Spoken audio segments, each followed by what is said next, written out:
In the year 2800, two astronauts from Earth, Adam and Jake, are seen in their spaceship. They are flying to a planet named Antares, which is rumored to have a large settlement of humans. It turns out that a deadly virus has left women back on Earth completely barren, so the two astronauts are the only hope left for humanity. Their mission is to venture to Antares, find some women, and convince them to travel to Earth for the boys. Shortly after, when the spaceship nears Antares, it suddenly becomes unstable due to the strange gravitational pull there. Adam and Jake try their best to regain control of the ship, and to some extent they do, but it still ends up crashing on the surface. Both the astronauts sustain minor injuries, but Jake comes off the worst of it. Adam quickly escorts him out before the smoke inside suffocates them. Then we are shown an aerial shot of the planet, Antares. It is a barren wasteland that has large formations of rocks everywhere with no signs of vegetation. Meanwhile, Adam operates on Jake's wounds and injects him with a futuristic syringe that heals him automatically. As the two are conversing, suddenly,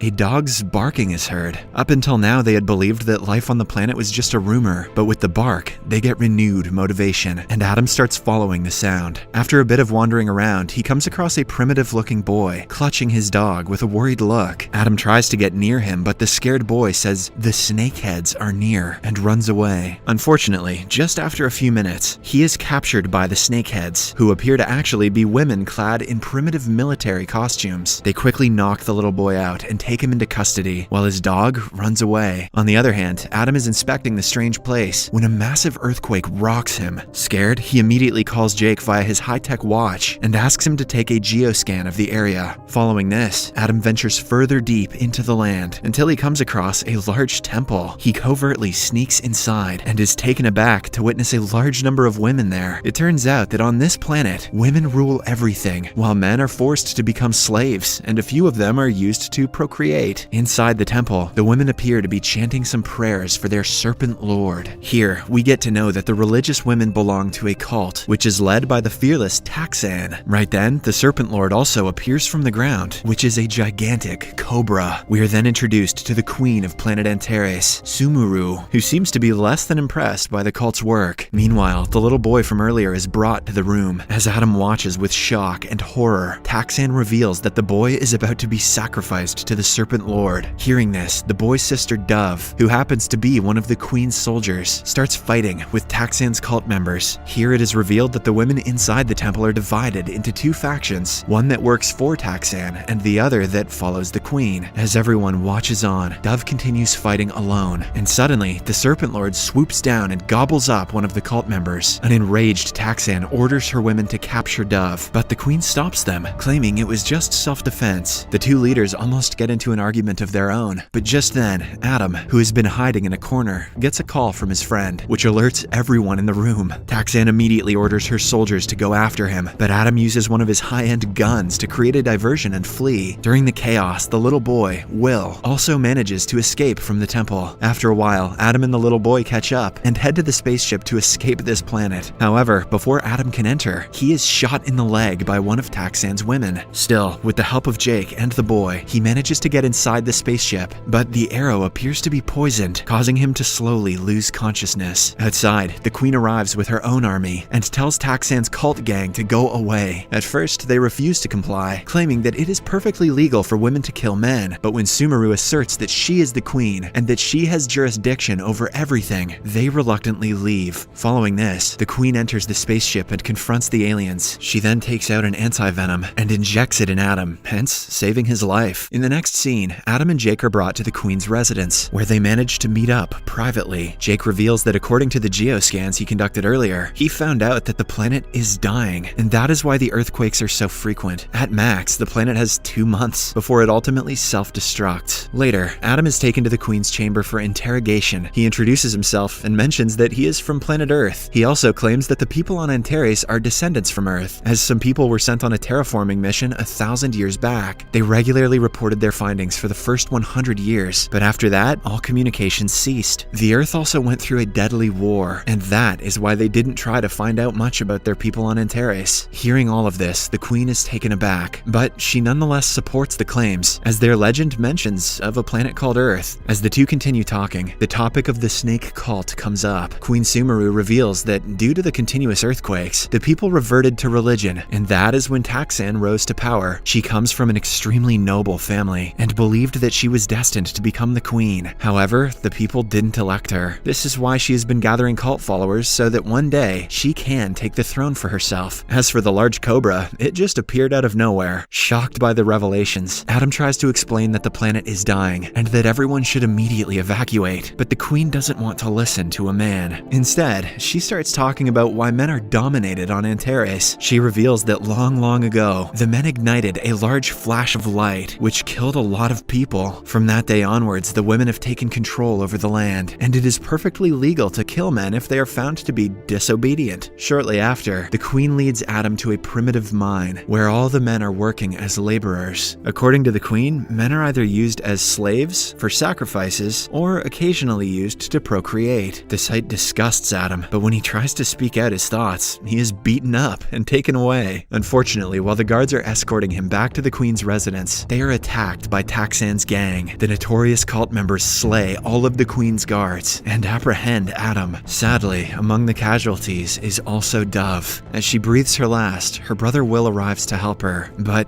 it is too late. Meanwhile, Adam is brought to Taxan's chambers, where the Serpent Queen asks him to join their cause. She even kisses him passionately to seduce him into their team. However, Adam, being the wise guy that he is, refuses straight away. "I'm an astronaut, lady, not a simp." This causes an altercation between the two, but before Adam can get hurt, the Queen, Jake, and Will, disguised as guards, come to his rescue. Taxan tries to fight back, but the Queen knocks her out with a single punch before leaving. On their way out through the tunnels, the astronauts discuss the state of the planet, and Jake reveals that they have less time than he had guessed earlier. According to his recent calculations, Antares may blow up in a matter of days. The Queen overhears their conversation and brings out her locket, which has a special kind of element in it. It turns out that the element is extracted from a place called the Burn Zone, which is the same spot that the spaceship from Earth landed 1,000 years ago. Hearing this, the astronauts get excited because if they can somehow reach the place and restart the ship, they can head back to Earth. The Queen also agrees to help them, and together, they start marching towards the Burn Zone. Along the way, they evade several of Taxan's goons, and also manage to free some men who were locked up as slaves. Once they finally reach outside, Queen Sumeru tells the astronauts that they still have to travel several kilometers, as the Burn Zone is located behind a large hill. Despite the challenges, and the Serpent Group hot on their tails, Jake and Adam decide to continue their journey. Shortly after, Adam tries convincing the Queen to come along with them, mentioning that it's much safer up there on Earth. However, she politely declines, asserting that she doesn't rule the people, but serves them, which I guess means that she should let them all die. Just then, a massive earthquake hits, which causes the group to tumble down. With this, Jake deduces that the planet's impending doom is nearing. After a while, the group comes across the skeletal remains of a man, and when Jake examines it, he learns that the man died some 900 years ago, the same year that humans came to Antares. On further inspection, he also finds out that there was a solar blast in the area, and that is why most of the men perished. Hearing this, the Queen realizes that it was the same flash of light that their ancestors witnessed centuries ago. Since the light was caused by natural causes, the men were innocent after all. Hence, all these years, their religion, which stated that men are dangerous and evil, was built upon a lie. The revelation devastates the Queen, but the boys tell her to keep moving, as they don't have much time left. In the next scene, the group finally arrives outside the Burn Zone, which appears to be a huge space dome. Jake and little Will try to restart the engine from the control room, while Adam and the Queen head to another room to engineer the controls from there. After a lot of struggle, the astronauts manage to reignite the engine, but unfortunately, Taxan and her goons also show up. A deadly battle ensues between the two parties, but Adam, with the high-end gadgets, manages to blow up most of the evil women. Now, only Taxan is remaining, but she challenges the Queen to a fair one-on-one combat, to which the latter agrees. At first, the two are equally matched, but soon, using her impressive combat techniques, the Queen gains the upper hand. Realizing that she is about to lose, the evil Taxan takes out her knife and lunges forward to attack, but once again, the Queen easily counters. After beating up the Serpent Queen for a while, the Queen throws her against a generator, electrocuting her to a pulp. Still, the resilient Taxan is unwilling to give up, and she charges at the Queen with her knife, but this time, Adam fires at her and finishes her once and for all. At the end of the day, men and guns have their way. Hell yeah, amen, brother. Back in the control room, Jake has managed to start the spaceship, and it is now ready for takeoff. After learning that men are not responsible for any of the atrocities on Antares, and that the planet is dying, the Queen also decides to join Jake, Adam, and Will in their journey to the Earth. Soon, the spaceship takes off and flies into the air. All the people of Antares, the men, the Queen's soldiers, and even Taxan's cult members gaze at the large spaceship in awe. Seeing them without their leader, Adam feels bad and suggests that they bring everyone inside the ship, as it has enough space for 500 people. Jake tries to assert that the violent earthquakes can destroy the ship, but Adam and the Queen are willing to take their chances. Left with no choice, Jake obliges to the orders and starts descending the spaceship. Soon, they arrive on the surface, and the people are awestruck to witness the large structure, which they previously called the burn zone. The Queen Sumeru steps out and orders everyone to get inside, mentioning that their planet is about to die, so that they are venturing into a far-away planet. The planet will have several other people, where there is no disparity in gender, race, or religion. Oh, I guess they're not talking about Earth after all. Hearing this, the people become excited, and they immediately enter the ship. However, before Jake and Adam can pilot the spaceship away from the planet, a massive earthquake rocks everyone. When they look outside, they notice the giant serpent attacking one of the ship's propellers. With time running out, Adam orders Jake to apply full throttle on the propeller, and fortunately, as soon as he does so, the serpent backs off because of the fire released from the propeller. With this, the spaceship finally takes off and leaves planet Antares forever. In the final scene, a woman enters the control room and hands little Will his lost dog. Apparently, the dog was saved by the woman, who also hid it from Taxan. The movie ends as everyone inside the control room plays with the puppy, while the spaceship blasts off to Earth. Subscribe for more videos like this, turn on notifications, and leave a like to help the channel out. Thank you for watching.